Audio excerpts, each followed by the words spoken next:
Tonight, emergency doctors in Ontario are warning of an unprecedented surge in young patients, stretching pediatric ICU capacity to the limit. All the hospitals are overwhelmed in October, November. It's never happened before. This as the province deals with a triple threat of infections, 3 respiratory viruses hitting at the same time. Plus, we were only worried about surviving a day or an hour. My heart was breaking. It was so sad to hear the stories. The Ontario government announcing today mandatory Holocaust education in elementary schools beginning next year. And I could remember watching, guys like Maradona and Pelé and these players lift this trophy. Lots of excitement as the World Cup trophy touches down in Toronto as part of a global tour ahead of the start of the tournament in Qatar next week. Good evening. I'm Kelda Yoon. Health experts are sounding the alarm, warning of a triple health threat. Now, they say COVID, the flu, and RSV are all hitting our province at the same time. This wave of respiratory viruses, experts say, is hitting children especially hard. And we are already seeing the effects in hospitals, with pediatric ICU capacity being stretched thin. Delma Nukduk has more.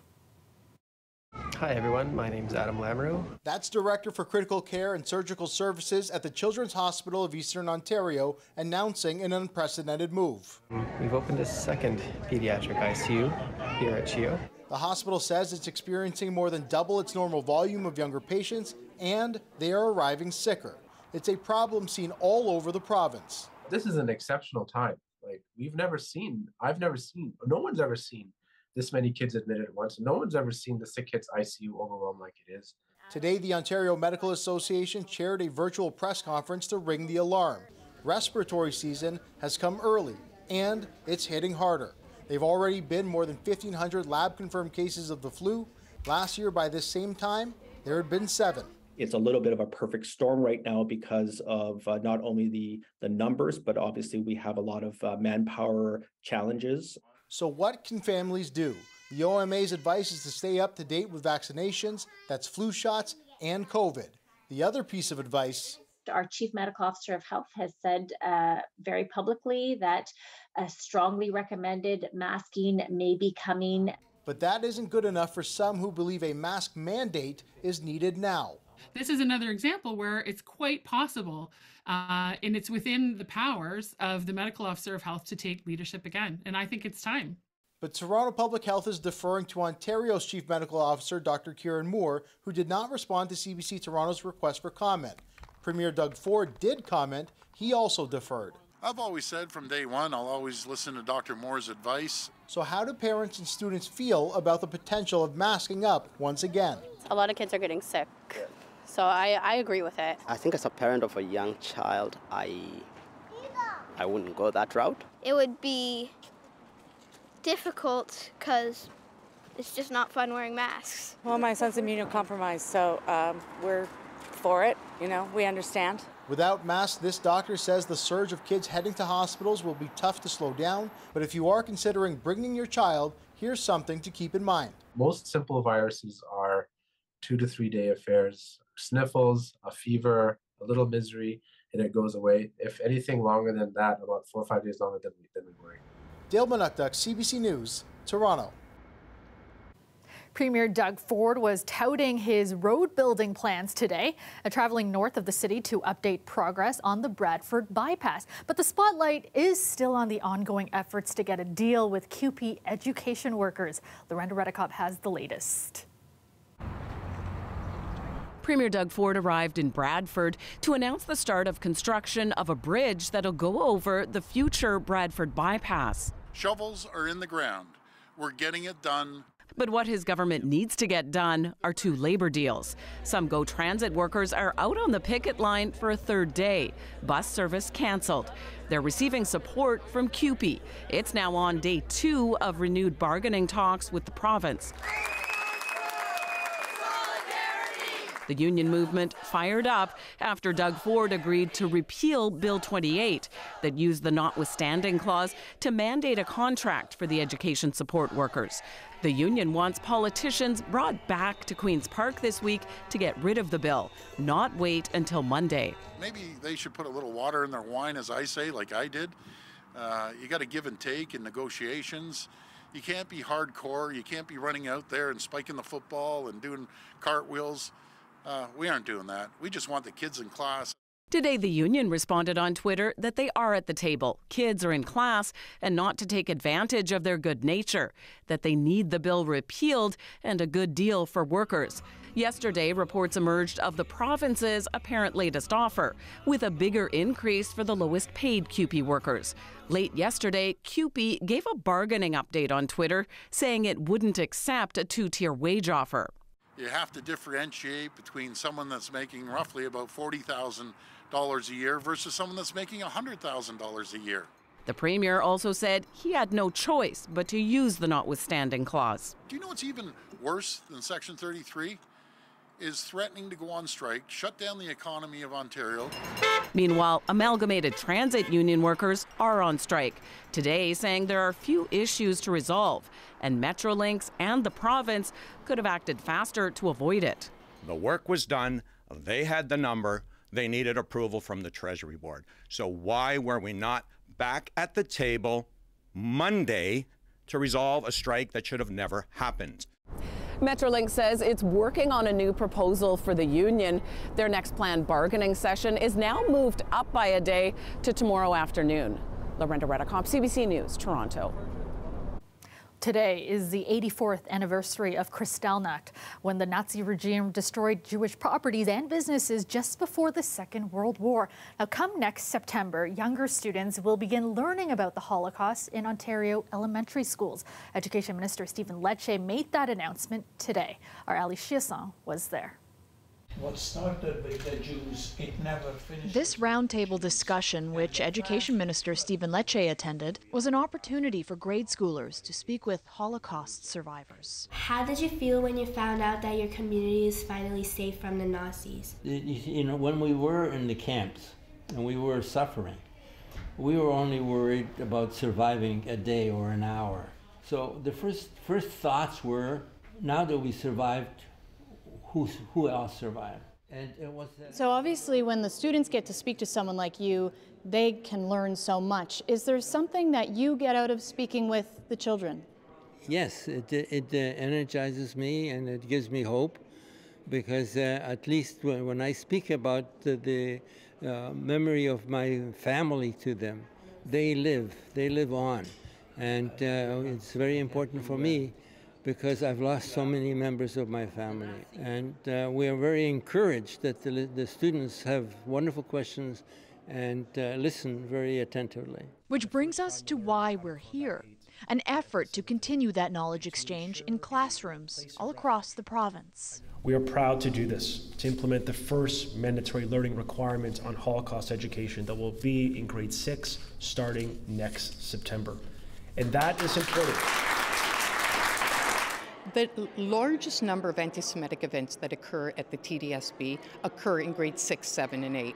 And these include things like swastikas painted on the wall, Nazi salutes to the teachers, people throwing pennies at Jewish students. And I don't think they're bad kids. They have no idea what the symbolism means and how hurtful it is. So now we can teach them words matter, symbols matter. What you say to people matters, that we have to teach them to fight hate, because we know what happens when hate goes unchecked. We had hoped that some of our members of The curriculum isn't just a history lesson. It also explores the dangers of Holocaust denial and misinformation. We should always be aware of what happens in the world, and we should always try to change it. My heart was breaking. Like, it was so sad to hear the stories about what happened to their parents, and it was like what happened to them. It was so sad, but like they managed to convey a good message about it, about we are the ambassadors of hope and we need to make the difference. If we can teach students to be hopeful, to be resilient, to be upstanders, to fight for others, that's the joyous part. We can't change the tragic history, but what we can do is we can change the future. So that's what we're really hoping that this mandated Holocaust curriculum can do. Ali Chiasson, CBC News, Toronto. Let's go to Colette Kennedy now with a first look at your forecast. And Colette, the temperature is kind of all over the place today. Yeah, Kelda, that really is one way to look at it, because early this morning it was -1 in St. Catharines, but it was 4 degrees at Pearson. And then this afternoon, St. Catharines was in the high teens, but Pearson was still sitting around 12. So, you know, that's just how the day went. So there's a look at those daytime highs. And how about Windsor as well at 18? We'll see things a little more uniform in terms of being mild, although those are readings that are above seasonal, but kind of across the board as we move forward in time. Even tonight, the temperature mild through the overnight. We are seeing that for sure, but I'm going to change that to not just mild. How about warm for tomorrow, as we'll have many areas and communities where the temperature's in the upper teens. We hold that through Thursday with sunshine and that southwesterly flow. But as for what happens after that, big changes. So I've kind of stopped that graphic at 11, and when I come back, we'll play it through and see what comes beyond. For tonight, a range of lows, but 8 degrees, kind of nearly steady. It dips and then comes back up. 17 the high for tomorrow, Kelda. All right, thanks so much, Colette. You may have received an Amber Alert earlier tonight for a missing 2-year-old girl in the Toronto area. Police had alleged that the girl was taken by her father this afternoon. Thankfully, a short time later, police confirmed the child had been found safe. It's not clear if any charges will be laid. Well, meanwhile, Toronto police have made an arrest in the murder of a man over the weekend. Police were called to the Jane and Finch area on Sunday night, where they found 41-year-old Junior Douglas with stab wounds. Douglas died the next day in hospital. Detectives have arrested 41-year-old Raman Kamis of Toronto in connection with the killing. He is now facing a charge of second-degree murder. Welcome back. A new documentary is putting a spotlight on the barriers faced by Black filmmakers in Canada's film industry. Real Black, Our Film Stories recently won Best Short Documentary at the Caribbean Tales International Film Festival and is now streaming on CBC Gem. It explores the journeys of Black Canadian filmmakers, past and present, highlighting their unique struggles while exploring the power of the Black narrative. I spoke with 2 of the filmmakers involved in the project. And we were talking about Black filmmakers. Our facilitator said, "Oh my God, who's your favorite Black Canadian filmmaker?" And no one had an answer. Even the people educated in film in Canada, no one had an answer. And this kind of bothered us. It kind of made us think, oh my gosh, is there a future for us?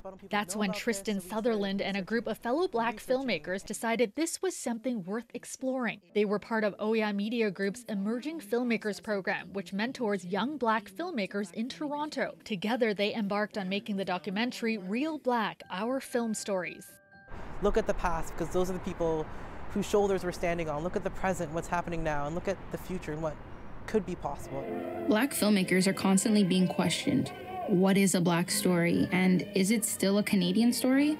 The documentary juxtaposes insights from veteran Black Canadian filmmakers alongside the experiences and struggles of the next generation, like York University film grad Christian Anderson.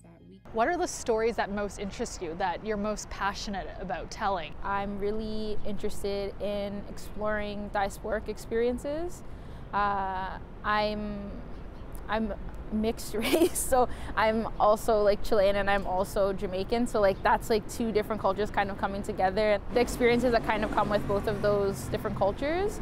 And so I'm interested in kind of exploring the intersections of identity, because like we all contain multitudes. Both Christian and Tristan are interested in stories examining the intersection of race and sexuality. Christian in their short film Teen Dream, and Tristan in their short film Owen, about a young trans Black man coming out to his family. Do you think doors are starting to open up more? In terms of the stories that people are interested in hearing, there is like a very limited like threshold of what people want to hear. So I think that there is more interest, but there is interest in a specific like sect of stories that are Black. And those stories usually revolve around like Black trauma or like things that are kind of like easily marketable because they're familiar to people. I think a lot of it comes down to funding. And sometimes even getting in the room and telling your story, if the people in the room don't understand the context, I find sometimes you end up spending the whole time contextualizing something because it's not their experience or they haven't seen an experience like that. And then you don't have time to tell the story. So I think what's needed is more diversity within not just the front facing, but more like I want to see managers, I want to see casting directors, producers, like wardrobe, everyone, because it might seem small, but it isn't, because it's such a collaborative medium and everyone's experience kind of bleeds into the project. And like that's not even just being like, okay, we need to have like a Black person like on here, like you need to have Black people that have like different experiences, that are from different classes, that can kind of speak to different things. Why is telling these stories through film so important? Sometimes I feel like film is the closest to a memory you could get, and some of that stuff really imprints on you. I know being a kid and not seeing myself really had its effects, and it's so important because it gives you the seeds to continue dreaming, to continue exploring. It helps create those building blocks, and if those building blocks don't include you, you feel like maybe I'm not the person who is allowed to dream and who is allowed to make art and who is allowed to have a voice. And you are looking at a live shot of the Toronto skyline, mostly clear this evening and remaining clear overnight. Currently it is 9 degrees in the city. Let's go back to Colette now with a more detailed look at your forecast. Colette, hard to fathom it's November with some of these temperatures we've been getting. Now, Yeah, so it really is one of these situations, Kelda, where it might make you not just ask yourself, what day of the week is it, but what month is it? And that's really what we're looking at. Are you sure it's November? And that's for tomorrow especially, but even Friday in terms of the temperatures. Remembrance Day, though, we do have a risk of seeing not just showers, but potentially even more significant rain coming in. So I'm going to walk you through that. And then after that, once this next system goes through, you'll be asking yourself if is it really November, but for a different reason, because it's going to feel perhaps more like December or January. So the scenario I was showing you earlier in the show, how it's warm tomorrow in the southwesterly flow ahead of this next system. But we'll see the remnants of Nicole moving up the eastern seaboard, and that's a really wide and vast span. So that system there with some heavy moisture with it, and then our cold front coming in, I had hoped was going to kind of push through and kick this out and keep it along the eastern seaboard and unfortunately into Atlantic Canada. But the timing is now looking like you kind of see how this just pushes back to the west enough to bring in some rain and perhaps even at times some heavy rain into the day on Friday. So kind of just hoping the timing will keep that after 11 or afternoon for some of the services. But those are the remnants. We'll watch how that plays out over the next day or so to see if that's exactly where it's going to run. But behind that, much chillier air is going to move in and some big changes with that. So tonight, look at these readings through southwestern Ontario across the board, double digits. Tonight, a bit of a dipsy doodle, and then temps kind of come up and remain nearly steady. That's what we'll see around the Golden Horseshoe. Tomorrow, no doubt about the mild temperatures we'll experience. Friday, this is something we're watching the timing on, but still mild. But Saturday becomes breezy, some lake effect flurries possible, lingering into Sunday. And by Sunday night, we're looking at -3. All right, thanks so much, Colette.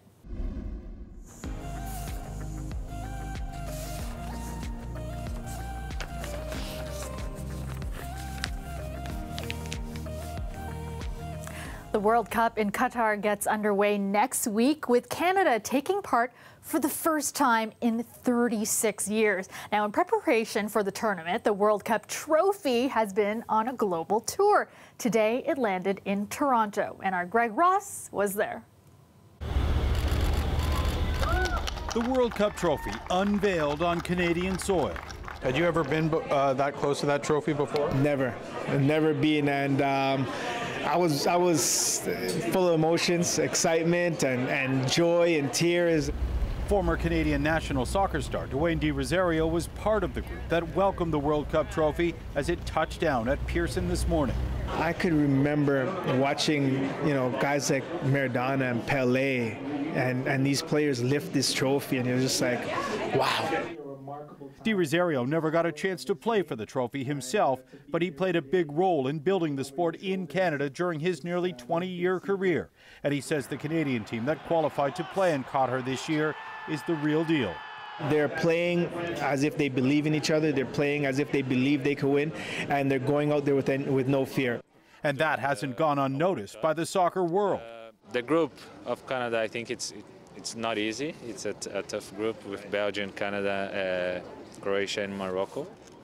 But I still think that Canada can do it and can go over the group stage. Mayor Tory was on hand for the unveiling of the trophy today and couldn't help but look ahead to 2026, when Toronto will be among the host cities. Toronto, I will tell you, is ready to welcome the World Cup here in 2026. He says a big international spectacle like this will do a lot for the city economically. What that means is hotel rooms across this region full of visitors. It means restaurants full of people eating. It means people shopping. It means people seeing our city and our region and our province and deciding to invest and to come to live here. This is the moment the country has waited for. The 2022 World Cup gets underway on November 20th. Canada will play its first game on November 23rd. Greg Ross, CBC News, Toronto. Finally tonight, music memorabilia collectors may want to take note. Many valuable items will be going up for auction this week in New York. Among the treasure trove of artifacts is a pair of glasses worn by John Lennon. The late musician's specs are expected to fetch more than $80,000 US. Also up for grabs is a guitar that Nirvana frontman Kurt Cobain played, signed, and smashed. There are also items from many other big names, including Madonna, Cher, Amy Winehouse, and Eddie Van Halen. And that is our show for you tonight. Thank you so much for watching. Remember, you can get caught up anytime. Just head to cbc.ca/Toronto. Marivelle Tarouk has your next local newscast tomorrow at 6. I will see you back here tomorrow night at 11. Have a great night, everyone.